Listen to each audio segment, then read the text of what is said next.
I have a dream. Or shall I say, I have dreamed. We were drinking tea in Alan's house. Or at least, I thought it was Alan's house. I couldn't be right sure, seeing as I'd never been there. It was a beautiful Victorian mansion.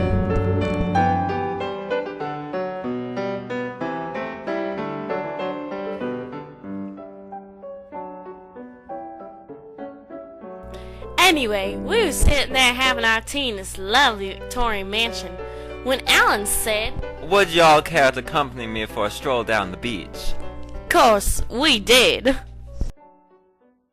For long, Alan said in his thick southern drawl, "Would your ladies excuse me? I need to use the restroom. I'll catch up with y'all later." And the great tragedy was, Ellen never got to use the restroom. I didn't know that then. Well, the rest of us continued down the beach.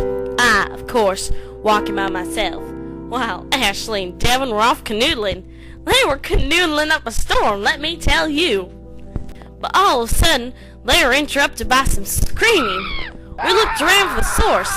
Not far off, we saw Alan drown in the ocean. Of course, Devin being the only man amongst us, we told him to go out and save him. Unfortunately, he was sucked in by a sinkhole. Ashley, stricken by grief by the fact that her lover was eaten by a sinkhole, rushed off to the ocean to save Alan. Why she went out to save Alan, I'll never know.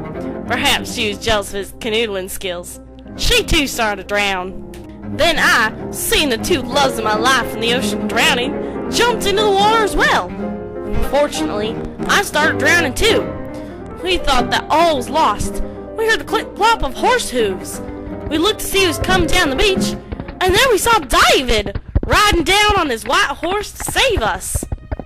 "Never fear, I will save you," said David in his not-so-thick southern drawl. He leapt from his horse and flew into the air. Right at that then moment, a tree sprouted from out of nowhere, right out of the ground. David, he grabbed onto one of them there branches and swung around, grabbing onto a rope, which also appeared out of nowhere, and he leapt towards us as he yelled, "I will save the one I have loved since I ever first set eyes on them." And of course, at the time, I was sure he was going to save me. But as I floundered about in the water drowning, I realized I was very sadly mistaken. For the one that David saved was none other than Alan. I knew at once why I saved him. He was the best darn canoodler on this side of Texas. That was the last we ever saw of David and Alan as they rode off into the sunset on that white horse. Then we drowned. The end.